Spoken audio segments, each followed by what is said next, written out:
Hello friends, welcome to removeflow.com। आज हम discuss करेंगे what is function in C.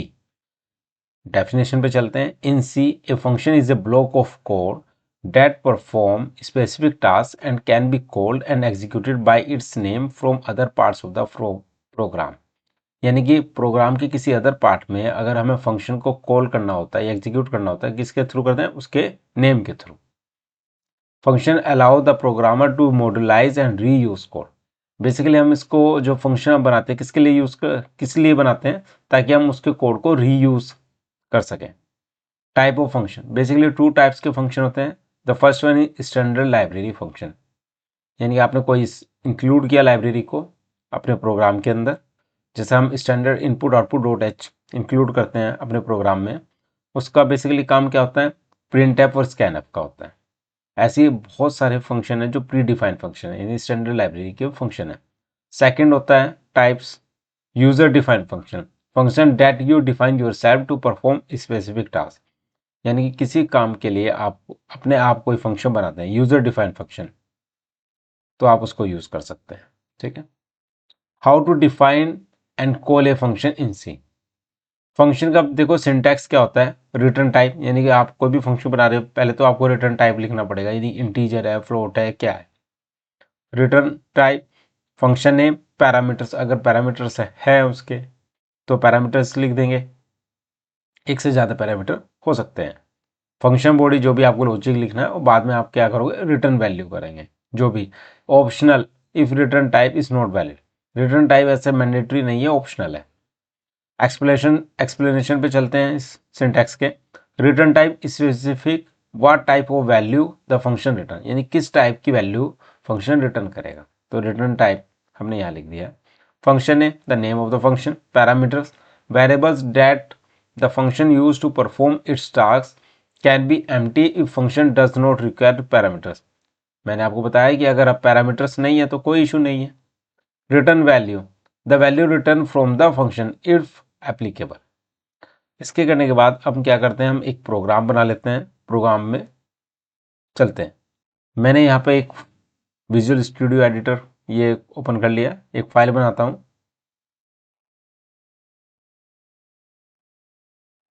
Function सी-फंक्शन.सी। C extension होता है। ये बनाने के बाद मैं क्या करूँगा? इंक्लूड करूँगा।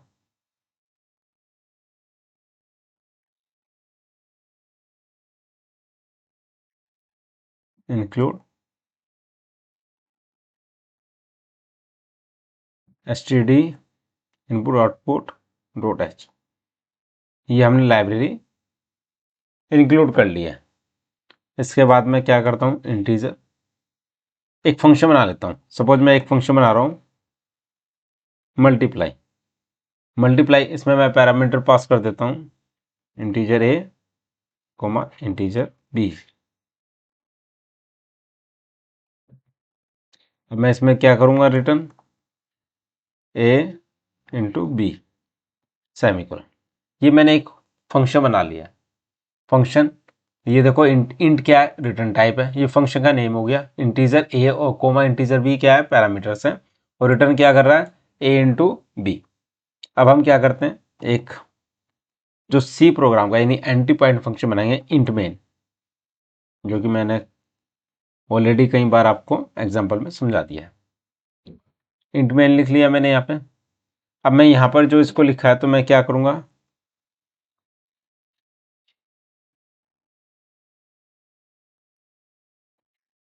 टेन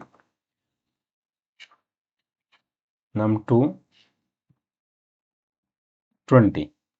मैंने दो वेरिएबल इंटीजर नंबर 1 यानी इंट नंबर 1, इंट नंबर 2, 10 और 20 मैंने ये कर दिया है। एक काम करता हूँ, एक रिजल्ट नाम का एक इंटीजर वेरिएबल नेम बना दिया मैंने, रिजल्ट। ठीक है। इसको बनाने के बाद मैं क्या करता हूँ? रिजल्ट इक्वल टू क्या पास कर देता हूँ?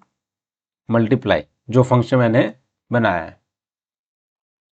यहाँ इनिशियलाइज कर दिया था, अब इसको मैंने कॉल कर लिया मल्टीप्लाई को। यहाँ पर मैंने क्या पास कर दिया? num1 coma num2 semicolon. अब ये रिजल्ट आ गया। अब मैं एक काम करता हूँ, प्रिंट एफ करता हूँ। अब मैं प्रिंट एफ जब इसमें करूँगा यहाँ पे,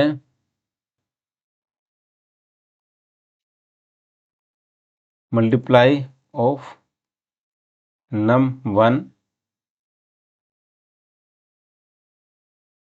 num1 के बजाय मैं लिख देता हूँ यहाँ पे %d and %d equal to